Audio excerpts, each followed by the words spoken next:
It's Sunday, September 25th, 2022. I think Carl Icahn said it best a couple days ago when he said, "The worst is yet to come." And I want to talk about this article that I was reading when they interviewed 86-year-old billionaire Carl Icahn. This comes from RT.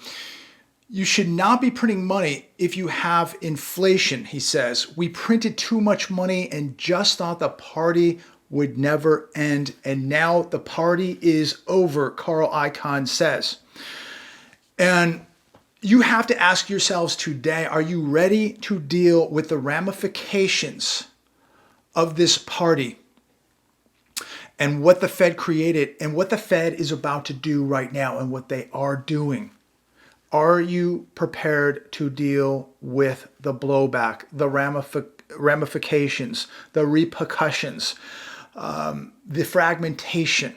It's coming, ladies and gentlemen. It's already begun. Take a look at what you're paying at the store, at the pump, to borrow money, to service debt. Look at your credit card payments, the amount of interest the banks are charging. This is absolutely unlike any period of time we have ever seen in the United States of America. And millions of people are completely oblivious and unprepared for what has been happening and what is about to happen. This comes from CBS 19. This article came out a few months ago, but it's titled, "6 in 10 Americans Don't Have $500 in Savings." And I bring this article up to you all today because I want to ask all of you, how in the world, and this may even be you watching this video, if you don't have $500 in savings right now, as we have 8.3% inflation, we know it's probably 16, 17, 18, 20% and climbing. Cost of everything skyrocketing. And 6 in 10 Americans don't have $500 in savings. What is going to happen to these people? Paychecks are not covering the basic necessities, the essentials now. So people are forced to use the credit cards. And people are missing credit card payments.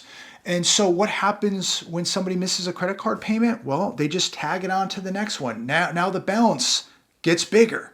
The interest gets higher. And now it's costing more to service that debt as the balances on these credit cards balloon out of control. And of course, when you begin missing credit card payments and you're late, it affects your credit score. So we're going to have millions of people heading into this depression, into this collapse, relying on credit cards. Balances getting bigger. They won't be able to service this debt. Their credit's going to be destroyed. They don't even have $500 in savings for an emergency. How bad is this going to look, ladies and gentlemen? And I'm not making this up out of thin air. We've been watching this take place for a few years now. Actually, if we go back to 2008, this is really where arguably you could say it all began. But we've been watching this country, 70, 80% of this country living paycheck to paycheck. 6 out of 10 don't even have $500 saved up. These are facts, ladies and gentlemen. CBS 19.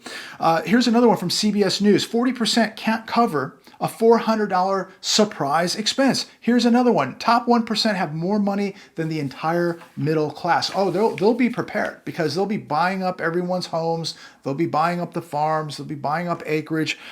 They'll be buying up assets and commodities while the middle class is just decimated. How many people in America did cash out refi so they could jump into the stock market and the crypto market? So many people, people need to put these down and stop being zombies and actually pay attention to what is going on. They've been bamboozled. It's already too late. So while people are watching football games and baseball games and they're playing video games and they're on their phones watching TikTok videos, completely addicted like zombies to all this cheap entertainment, your pensions are being robbed. Your Social Security has already been robbed. And your 401ks decimated, your stock portfolios decimated, yet people sit around and play video games and watch sports and watch TikTok videos while they are going to be debt slaves. It's unbelievable. Now, we have home prices going down on top of all this, sales plummeting, prices beginning to go down. We're going to see equity in people's homes, in home ownership. Equity is going to be creamed, okay, crushed. And these same people who borrowed money out of their homes so they could go buy cryptos and buy into this propped up, over manipulated, over inflated stock market, they risked their number one asset, their home. They pulled it out to gamble in these casino-like games. These people are in big trouble. They're going to get absolutely wiped out. And I don't think they can save themselves at this point. The average American, it's already too late for millions of people. There's no way they can save themselves now. They have no money. They have no capital. They have no assets. And the one asset that they did have, the house, they pulled as much money out as they could to gamble it or to go buy a boat or an RV. So big trouble coming. And maybe people should have put down the phones. Maybe people should have started paying attention to what was happening in the real world. It's sad that so many people believed all of this data, that we were told that, inflation was transitory, the economy was recovering, the economy's booming, the job market's booming. Until you look at the type of jobs out there that are booming, service sector type jobs, where there's no way people are going to be able to stay afloat, paying a mortgage, paying college tuition debt, credit card debt, just daily expenses, working a service sector job. Unfortunately, millions of people, tens of millions of people have been suckered, bamboozled, and duped. And they're going to lose their homes. They're going to lose their boats. They're going to lose their savings. They're losing it all right now, ladies and gentlemen. It's really, really sad. Again, how reckless people were to gamble in these type of markets, pull that equity out of their homes, and believe that, oh yes, Bitcoin's going to go to $500,000 by last December. I was looking at, I have a friend of mine who always trying to sell me on this one crypto that he actually works for.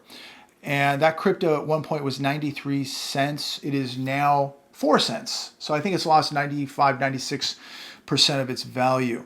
Think about that. Losing 96% of something you're invested in.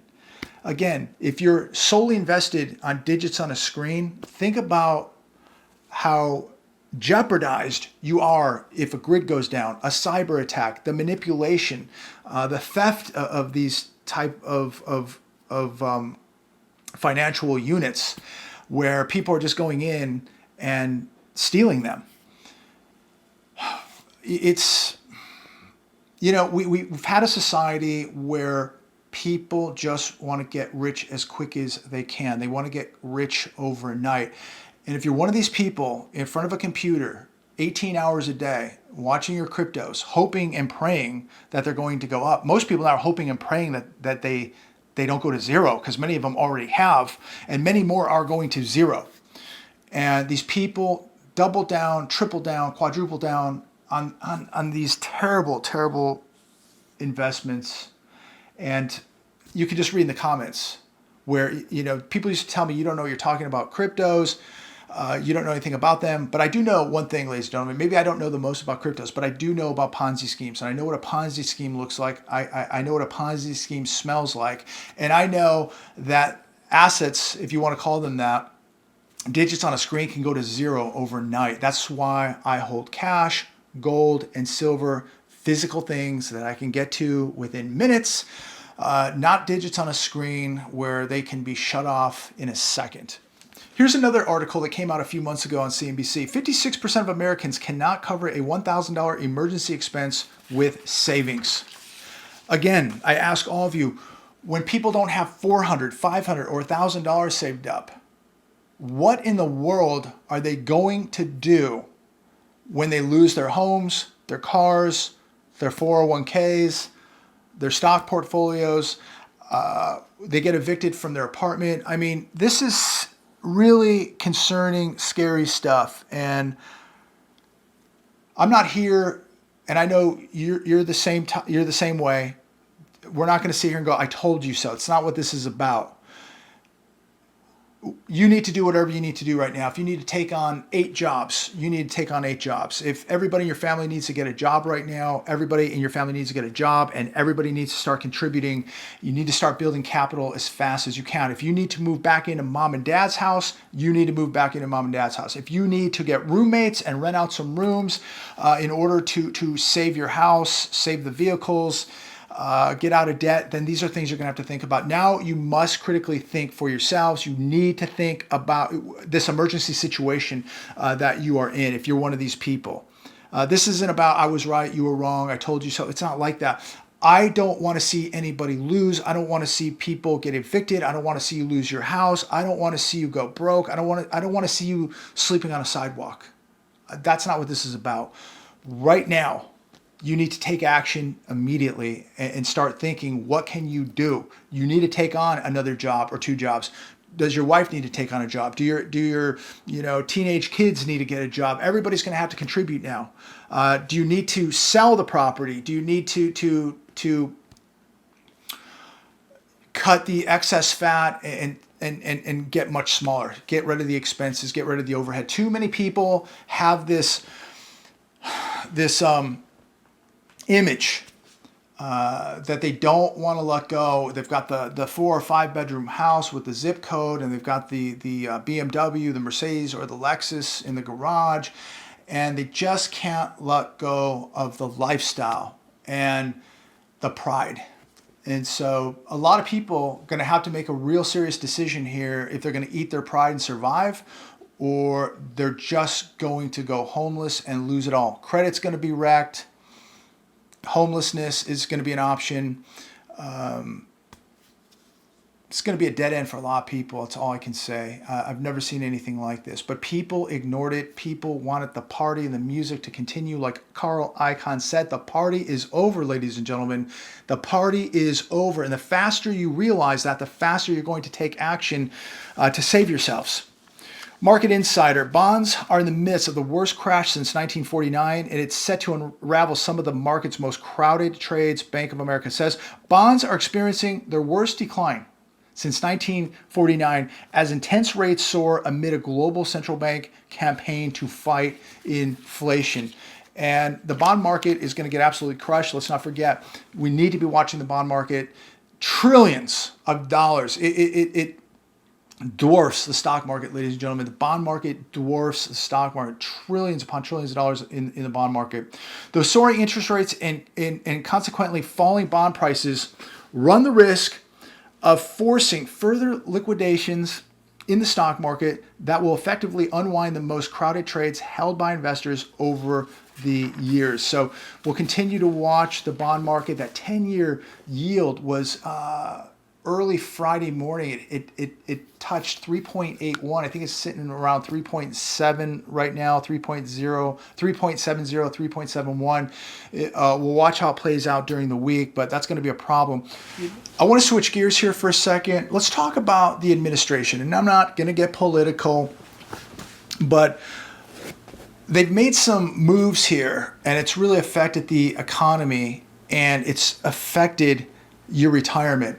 And if you want to retire today, good luck, because more than likely you cannot. You've been hit so hard in these markets. Your stocks, your retirements, your 401ks have been absolutely decimated. Trillions of dollars in new spending is crippling the U.S. economy, and it's going to continue to cripple the U.S. economy and cripple the average American. You know, we have the Fed raising rates, yet the administration is continuing to spend money, and this is counterproductive.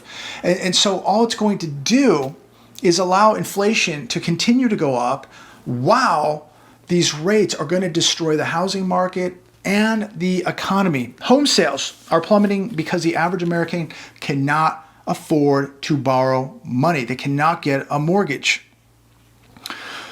Today, right now, 30-year fixed mortgage sitting at 6.7%. That's with an 800 plus FICO and 20% down. The average American right now does not have a FICO of over 800. They do not have 20% down to put on a home. The average home price is sitting at almost $400,000, a little bit below that.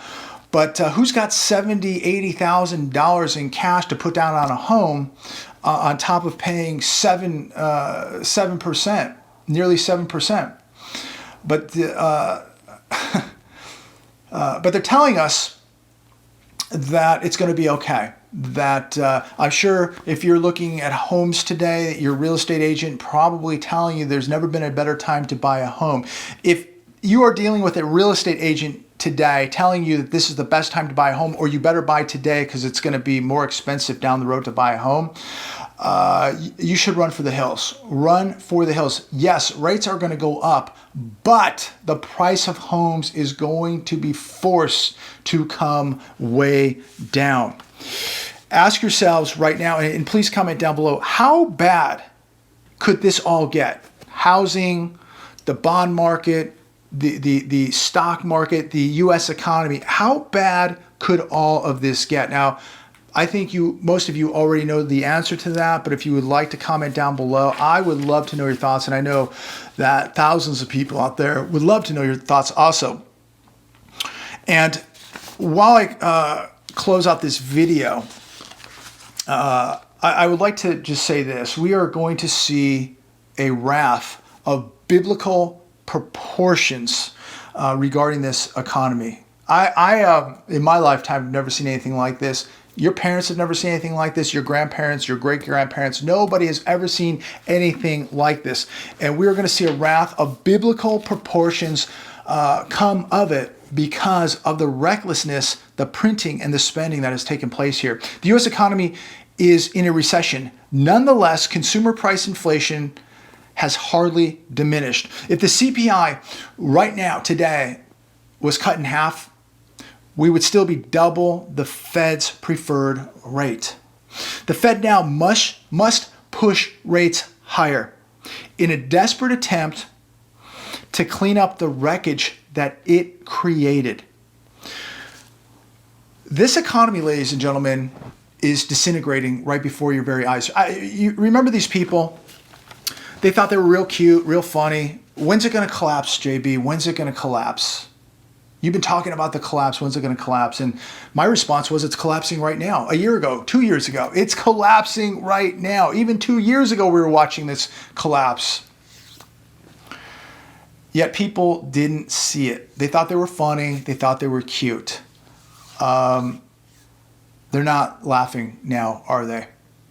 Most people you know are not laughing now. Many people you know are worried if they're going to have a job next week. This economy is disintegrating, and the people who thought it wasn't, they've completely disappeared. The people who relentlessly told us all to be buying into cryptos, don't know what we're talking about, disappeared. Now it's survival for people. They need that. Now they're beginning to realize they need physical things. Physical money, real money, something with history. They need food, they need water, they need training, they need skill sets. They need the right tools to protect their assets and their families. Not just say, oh, get some security. You better have real security, ladies and gentlemen. We have never seen a crime wave throughout America unlike what we're seeing right now. It's unbelievable, incredible, epic proportions of crime. And as I leave you today, there was an article I was reading just talking about the role of smartphones in dumbing down Americans. And phones, the smartphone, has really dumbed down so many people, turned them into zombies, quite actually. And look, I'm guilty. I always have my phone. I carry my phone everywhere. I do watch a lot of YouTube videos, but I watch people regarding the economy, preparations, food storage, finances, things like that. I try to absorb as much knowledge watching other channels. I don't really take time to watch TikTok videos. It blows my mind how we have adults that sit in front of a phone watching TikTok videos half the day, videos of people being absolute idiots. Wow, these same people are losing money in their pensions, their retirements, their 401ks, their stock portfolios. when they go to the grocery store, when they go fill up their gas tank, they're losing money. They're bleeding money daily. Yet they sit there and they watch TikTok videos and they watch just the most idiotic, dumbed down things on a phone. It's absolutely incredible. You know, maybe these same people should care a little bit more about where their money is, who's controlling their money. Maybe they should have a little bit more situational awareness, because when I watch people walking, you know, down the street like this, especially young women, I've said this many times, young women with their heads, you know, glued to a phone, walking, have no situational awareness, have no idea who's following them, who's walking around. So dangerous. So dangerous. If you have young kids, young daughters, you need to warn them to stay off these things when they're walking around, because we got some real bad people walking around that do real bad things. And even as an adult, I try to stay off my phone. I have friends who are very guilty of this. When I'm out, they're glued to their phones walking around. And the best way to become a victim is to be glued to one of these while you're walking around. Not using situational awareness, not knowing your environment. This is how you become a victim. So we really need to get our eyes focused off the phone and what's happening around us. And maybe stop watching these idiotic little videos of adult people being children and adults being entertained by this. And maybe start taking time and paying attention to what's happening to the U.S. economy, what's happening to your future, the future of your kids, and how we can protect ourselves and protect our wealth. And unfortunately, most people are not going to heed the warning, and that's why most people are going to lose it all. That's why most people are going to get wiped out. But hey, when they lose their homes, when they get evicted from their apartments, when the cars get repoed, when they have no money in the bank, no money at their home, no savings, no capital, no reserves, they can always watch TikTok videos when they're living in their new tent on a sidewalk somewhere in an industrial park. Be safe out there, ladies and gentlemen, and get prepared, because this thing's going to get really, really bad. God bless.